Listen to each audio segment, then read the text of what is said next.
God ने Adam को बनाया तो गॉड तो खुश है। गॉड को ऐसा लगा कि एडम के लिए अकेला रहना सही नहीं है।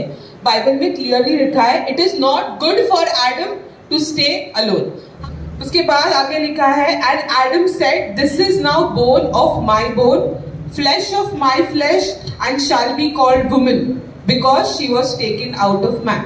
तब आदम ने कहा अब यह मेरी हड्डियों में की हड्डी और मेरे मांस में का मांस है, इसलिए इसका नाम नारी होगा क्योंकि यह नर में से निकाली गई है।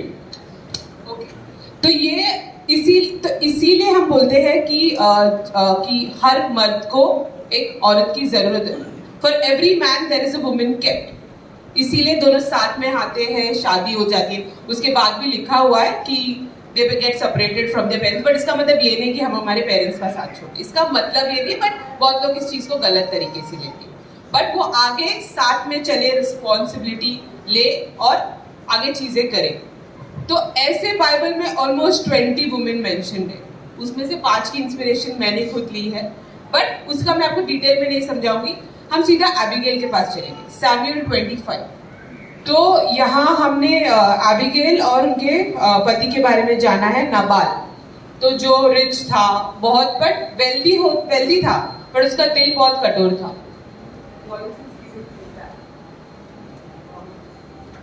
तो इन शॉर्ट ये है कि वो पैसा तो था उसके पास, पर उसका दिल अच्छा नहीं था।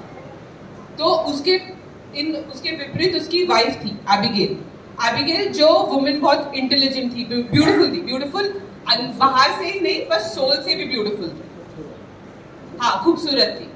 तो ये एबिगेल के बारे में आगे। तो यहाँ हमने देखा कि जब डेविड ने अपने सोल्जर्स को वहां भेजा, सिपाही को, तो नबाल ने उनको रिजेक्ट कर दिया, लिटरली वापस भेज दिया। तो वो नकारा, तो रिजेक्शन मतलब नकार दिया और वापस भेज दिया। तो इससे उसकी क्रूएल्टी और पता चल जाती है कि वो एक्चुअली कितना सेल्फिश था, कितना घमंड से भरा हुआ था, लालची था, घमंड कितना था उसमें।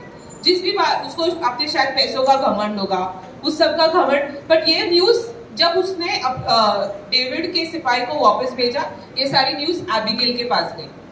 जो सिपाही थे उनके नबाल के, वो एबिगेल के पास। वो अभी हमने देखा एबिगेल वहां पिक्चर में थी जब ये पूरा चीज हुआ, नबाल और डेविड के सिपाही वहां थे। क्या एबिगेल वहां थी?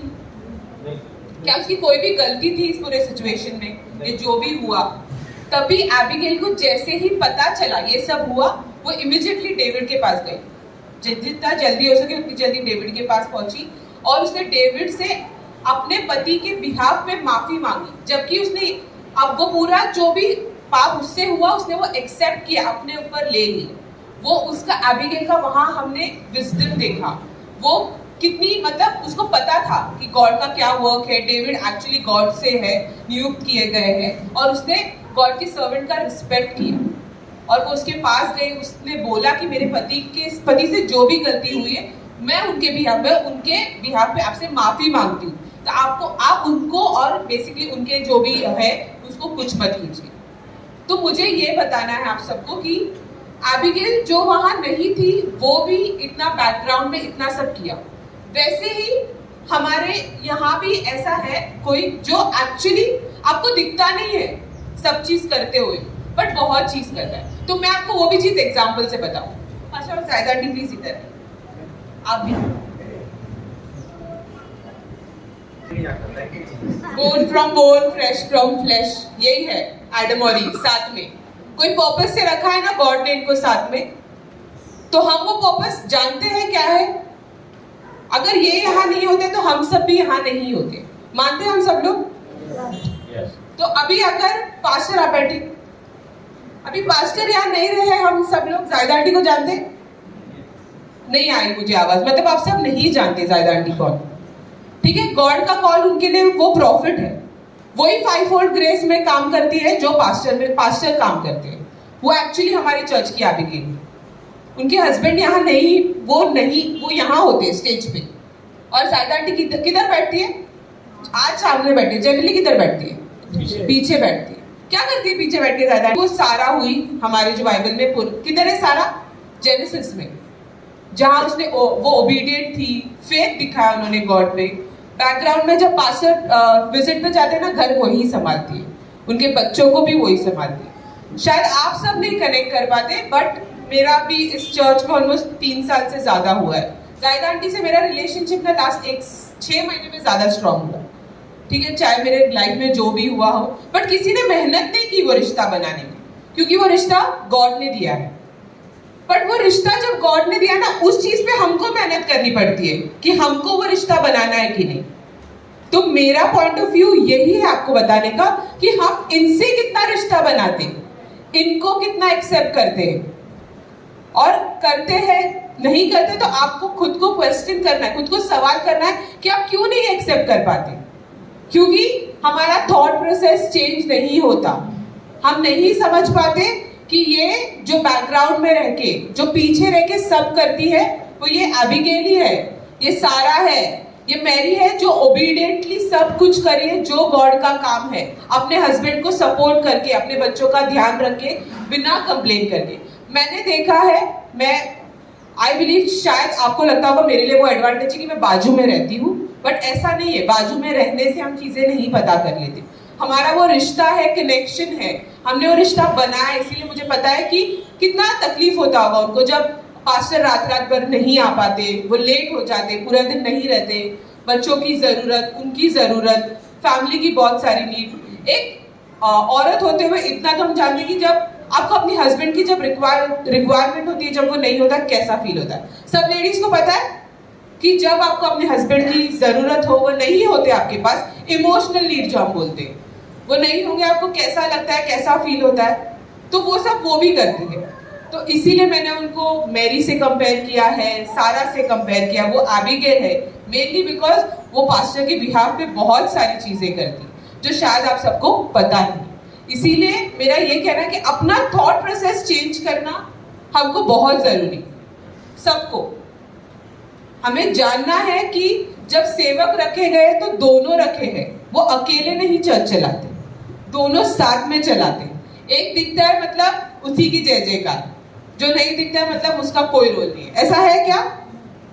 तो आज से हम सब लोग एटलीस्ट ये चीज क्लियर रखेंगे कि हमारे पास लीडर दोनों साथ में लीड करते हैं, पास्टर और जायदा आंटी। जैसे अभी जब ब्रदर इमैनुअल आए थे तो उन्होंने एक चीज शेयर की थी हम सबके साथ। उन्होंने बोला था कि उनको कभी पास्टर ने फोन नहीं किया था, उनको कनेक्शन सबसे पहले उनकी वाइफ से हुआ था। जिधर वो उधर एक मुझे चीज बहुत अच्छी लगी कि उन लोग पास्टर की वाइफ को पास्टर अम्मा बोलते हैं। वो चीज अलग तरीके से एक फीलिंग आता है, सडनली आप कनेक्ट कर पाते हो जब आप अम्मा बोलते हो या मम्मा बोलते हो, जो भी है। बट मेरा ये है कि मैं जायदा आंटी को मम्मी नहीं बुलाती और ना मैं पास्टर को डैडी बुलाती। मेरे लिए वो जरूरी नहीं है, मेरा वो फीलिंग, वो रिश्ता इंपॉर्टेंट है। हम सबको भी वो रिश्ता मेंटेन करना इंपॉर्टेंट, नॉट नेसेसरी कि आप मम्मी डैडी बोलो और फिर वो रिश्ता नहीं मेंटेन हो, उसका कोई मतलब नहीं। बट आप वो रिश्ता निभाओ, वो ज्यादा इंपॉर्टेंट है। तो अभी हम सबको सीखना है कि हम वो चीज तोड़े। हम साल्वेशन की बात करें कि हम सबका साल्वेशन सच में हुआ है, ये हमको सोचना पड़ेगा कि अगर साल्वेशन हुआ है तो हम क्यों नहीं एक्सेप्ट कर पाते, हमारा थॉट प्रोसेस क्यों नहीं टूटता कि हाँ औरतें भी उतनी ही इंपॉर्टेंट है, वो बहुत इंपॉर्टेंट रोल प्ले करती है। चलो जायदा आंटी, आप घर से स्टार्ट कीजिए, अपनी वाइफ, बेटी, बहन, जैसे भी जो भी रोल है, जो भी औरतें हैं आपके घर पे, उनके साथ। शायद आपको ऐसा लगता होगा कि नहीं आता है इसको ज्यादा, ये वर्ड नहीं शेयर कर, इतनी एजुकेटेड नहीं है, बट अगर आप उनके साथ बैठ के शेयर करोगे, शायद आपको पता चले, आप उनसे कुछ रेवलेशन ले लो। उनको शायद लिखना पढ़ना नहीं आता, बट बोलते तो वो भी है, सुनते तो वो भी है ना। सुनना सबसे इंपॉर्टेंट है, सुन के जो अप्लाई करते हैं अपने लाइफ में हम करते। हम पास्टर के यहाँ भी जब संडे को आते हैं, हम सब तो बाइबल लेके पूरा डिटेल में पढ़ते नहीं है ना। पास्टर जो समझाते, सिखाते, वो चीज हम अप्लाई करने की, आई बिलीव, मैं मानती हूँ कि आप सब कोशिश करते होंगे लाइफ। उसी तरीके से हम ये चीज, हमें ये चेंज लाना बहुत जरूरी। मैं किसी भी जेंट्स को या मर्दों को या डाउनग्रेड नहीं करी, उनको नीचा दिखाने की कोशिश नहीं करी। मैं सिर्फ वो थॉट प्रोसेस, ये सिर्फ उनकी तरफ से नहीं आना चाहिए, ये हम औरतों को भी समझना है कि हमारा भी एक रोल है, हमें वो रोल पूरी तरह से निभाना है। चाहे हम घर पे वाइफ हो या हाउस वाइफ हो, वर्किंग वुमेन हो या जो भी रोल हो, बहन हो, इन सब का आपका भी एक रोल दिया। हम मानते हैं ना, गॉड ने सबको इस अर्थ में पर्पस के लिए लाया। वो पर्पस तभी फुलफिल होगा जब आप वो पर्पस में काम करोगे, सिर्फ बोलने से नहीं होता। जो भी कॉलिंग है हमारी, हम चाहे पास्टर के लिए बुलाए गए हो, प्रीचर के लिए बुलाए, जो भी कॉलिंग है, उस पे काम करने से ही वो कॉल वर्क करना शुरू करता है हमारे लाइफ में। तो हमें उस कॉल पे वर्क करना है। तो अभी मेरा बोलने आप सबके सामने आके शेयर करने का यही, क्योंकि मुझे वो चीज खाई जा रही थी अंदर। मुझे ऐसा लग रहा था ना कि मैं जिसको माँ मानती हूँ ना, उसकी इज्जत, उसकी रिस्पेक्ट कहीं नहीं थी, कोई दे नहीं पा रहा उनको वो जो वैल्यू मिलनी चाहिए वो नहीं मिल रही। तो इसीलिए मैं आई हूँ कि ताकि उनको वैल्यू मिले, उनके थ्रू बाकी जितनी लेडीज बैठी है या उन सबको मिले, उन सबको समझ में आए कि हमारा सबका एक रोल है, हम सब ऐसे ही नहीं है, हम गॉड के नजरों में बहुत इंपॉर्टेंट है। तो जब उसके नजरों में इंपॉर्टेंट है तो खुद के नजरों में भी बहुत इंपॉर्टेंट। पहले खुद की वैल्यू कीजिए ताकि सब आपकी वैल्यू कर सके। तो मैं इतना एक्सपेक्ट करूंगी कि हम सब समझेंगे कि हमारे पास एक नहीं 2 लीडर है।